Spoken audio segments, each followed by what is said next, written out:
तो स्वागत है आप सबों का हमारे एजुकेशन की इस नई दुनिया राजन आ बिलीव में। आज के इस वीडियो में मैं जीएस से रिलेटेड प्रैक्टिस सेट को डिस्कस करने वाला हूँ और यह जो प्रैक्टिस सेट होगा वो प्रैक्टिस सेट 2 होगा, क्योंकि इससे पहले मैंने प्रैक्टिस सेट 1 को डिस्कस कर चुका हूँ। इस वीडियो में भी मैं चीज़ों को ठीक उसी प्रकार डिस्कस करूँगा जिस प्रकार मैंने प्रैक्टिस सेट 1 के वीडियो में किया है। तो आप मेरे वीडियो के साथ बने रहें। चलिए शुरू करते हैं। आज का हमारा पहला प्रश्न, निम्नलिखित में से कौन सा अनुच्छेद राष्ट्रपति के क्षमादान से संबंधित है? तो यहाँ पे 4 ऑप्शन है, अनुच्छेद 54, अनुच्छेद 58, अनुच्छेद 72, अनुच्छेद 52। तो अनुच्छेद 72 जो है वो राष्ट्रपति के क्षमादान से संबंधित है। अगर राष्ट्रपति अपने क्षमादान की शक्ति को प्रयोग करना चाहेगा तो उसका जो उल्लेख है हमारे संविधान के अनुच्छेद 72 में।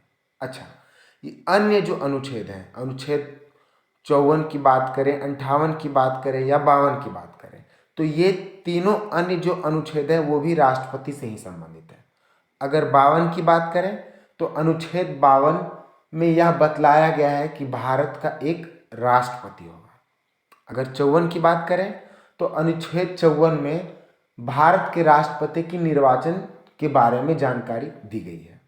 और अगर अनुच्छेद 58 की बात करें तो अनुच्छेद 58 में भारत के राष्ट्रपति होने की अर्हताएं यानी कि योग्यताएं के बारे में बताई गई है।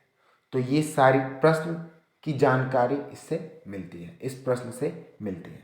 नेक्स्ट क्वेश्चन, झारखंड राज्य के राज्यपाल कौन है? ये क्वेश्चन कहीं ना कहीं हमारे करंट अफेयर से रिलेटेड है, क्योंकि करंट अफेयर से कम 1 से 1.5 साल तक के प्रश्न, पीछे के प्रश्न पूछे जाते हैं, तो पूछ सकता है झारखंड राज्य के राज्यपाल कौन है। तो इसका जो उत्तर होगा वो बी यानी कि द्रौपदी मुर्मू। द्रौपदी मुर्मू झारखंड राज्य के राज्यपाल हैं। अगर अन्य ऑप्शंस की बात करें ए सी डी की, तो आनंदीबेन पटेल उत्तर प्रदेश की राज्यपाल है। आरिफ मोहम्मद खान की बात करें तो आरिफ मोहम्मद खान केरल राज्य के राज्यपाल हैं। और भगत सिंह कोश्यारी महाराष्ट्र राज्य के राज्यपाल हैं। तो आपको इन सभी चीज़ों पर कमांड बनाना ही पड़ेगा, यानी कि ये सभी चीज़ सामान्य हो जाती हैं अगर आप MTS, CGL, CPO या फिर अन्य कोई भी एग्ज़ाम में जाते हैं और उसमें अगर GS पूछता है तो ये सब चीज़ें नॉर्मल होना चाहिए, यानी कि ये सब चीज़ें जबान पे होनी चाहिए कि अगर कुछ पूछे इस सब चीज़ों से रिलेटेड तो हम तुरंत उत्तर दे पाए। खैर, नेक्स्ट क्वेश्चन, किसे बुत्सिकन के नाम से जाना जाता था? 4 ऑप्शन है, सुल्तान सिकंदर, अलाउद्दीन खिलजी, सुल्तान महमूद और सुहादेव। तो सुल्तान सिकंदर को बुत्सिकन के नाम से जाना जाता था। अच्छा, अब बात ये उठता है कि सुल्तान सिकंदर को बुत्सिकन के नाम से जाना क्यों जाता था? तो मैं आपको बताता हूँ। सुल्तान सिकंदर को बुत्सिकन इसीलिए कहा जाता था क्योंकि ये जो है वो हिंदू मंदिर और उनके मूर्तियों को तोड़ने की वजह से इन्हें बुत्सिकन कहा जाता था। तो किसे कहा जाता था? सुल्तान सिकंदर को बुत्सिकन कहा जाता था। क्यों कहा जाता था? क्योंकि ये जो है वो हिंदुओं के मंदिर और मूर्तियों को तोड़ने में बहुत रुचि दिखाते थे। ठीक, नेक्स्ट क्वेश्चन, कुष्ठ निवारण दिवस कब मनाया जाता है? तो कुष्ठ निवारण दिवस 30 जनवरी को मनाया जाता है।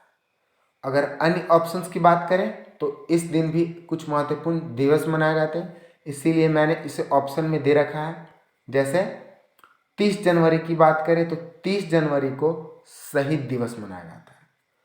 12 जनवरी की बात करें तो 12 जनवरी को राष्ट्रीय युवा दिवस मनाया जाता है, क्योंकि 12 जनवरी को ही हमारे देश के एक सर्वश्रेष्ठ व्यक्ति का जन्म हुआ था जिनका नाम स्वामी विवेकानंद है। और इन्हीं के जन्म दिवस के अवसर पर हम लोग प्रत्येक वर्ष 12 जनवरी को राष्ट्रीय युवा दिवस मनाते हैं। अब बात अगर 15 जनवरी की करें तो 15 जनवरी को थल सेना दिवस मनाया जाता है। अच्छा, अब बात सेना दिवस की आ गई तो थल सेना दिवस 15 जनवरी को मनाया जाता है। वायुसेना दिवस 8 अक्टूबर को मनाया जाता है। और एक और कौन सा बचा, हाँ, जल सेना दिवस। तो जल सेना दिवस जो है वो 4 दिसंबर को मनाया जाता है।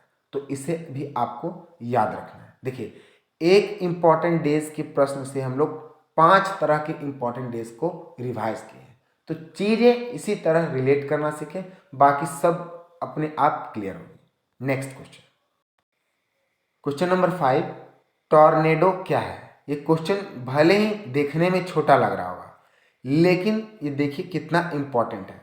टॉर्नेडो क्या है? तो टॉर्नेडो जो है एक प्रकार का चक्रवात है। अब किस प्रकार का चक्रवात है वो मैं आपको बताता हूँ।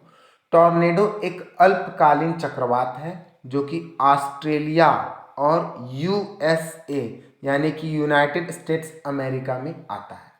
यानी कि इसे इंग्लिश में साइक्लोन कहा जाता है। और इसकी जो गति होती है 325 किलोमीटर प्रति घंटा होती है। और यहाँ कहाँ आता है, ऑस्ट्रेलिया और यूएसए में। अगर अन्य चक्रवात की बात करें तो अन्य चक्रवात, इंपॉर्टेंट चक्रवात में टाइफून, हरिकेन आता है। टाइफून जो है वो चीन सागर और प्रशांत सागर में उठता है। और हरिकेन की बात करें तो हरिकेन पश्चिमी द्वीप समूह के चारों तरफ चलने वाली छोटी चक्रवात है। ठीक है, तो ये तीनों के तीनों नाम जो है वो इंपॉर्टेंट है, चक्रवात से संबंधित। आए दिन इससे रिलेटेड एग्जाम में प्रश्न पूछा जाता है। नेक्स्ट क्वेश्चन, क्वेश्चन नंबर 6, महाबाहु ब्रह्मपुत्र का शुभारंभ कहाँ किया गया है। तो ये क्वेश्चन भी करंट अफेयर से रिलेटेड है।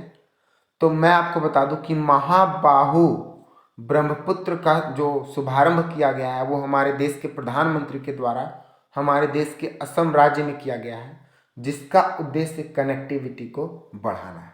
ठीक, तो क्वेश्चन नंबर 6 का ऑप्शन बी सही है। नेक्स्ट क्वेश्चन, हाइड्रोजन के कितने समस्थानिक ज्ञात हैं। तो हाइड्रोजन के कुल 3 समस्थानिक ज्ञात हैं। अब वो 3 कौन कौन से समस्थानिक हैं उसके नाम को देख लेते हैं। तो पहला प्रोटियम, दूसरा ड्यूट्रियम और तीसरा ट्राइटियम।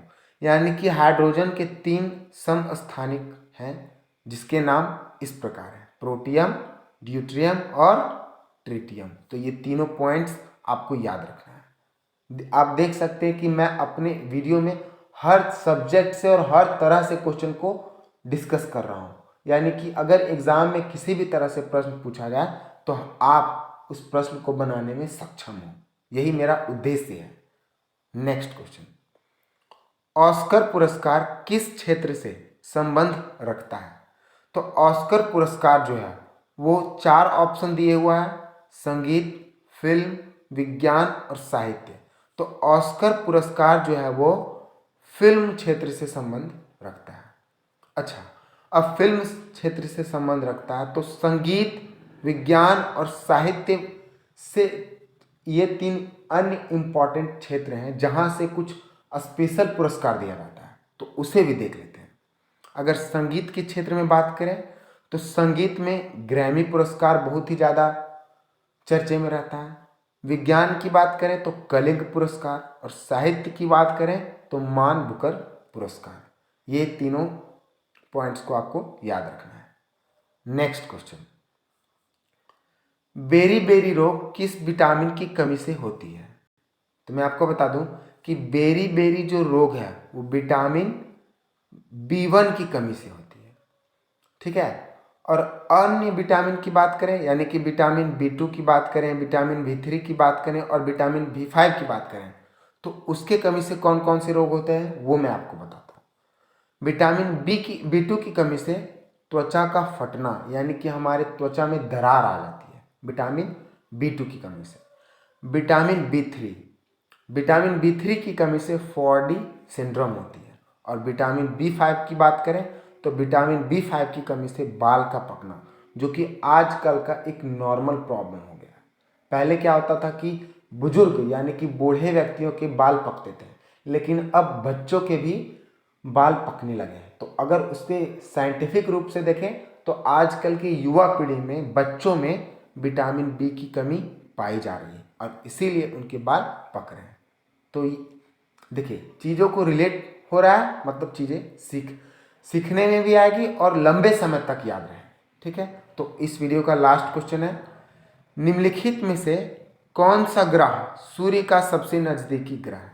तो इसका उत्तर तो बहुत ही ज़्यादा आसान है। 4 ऑप्शन है, शुक्र, बृहस्पति, बुध और मंगल।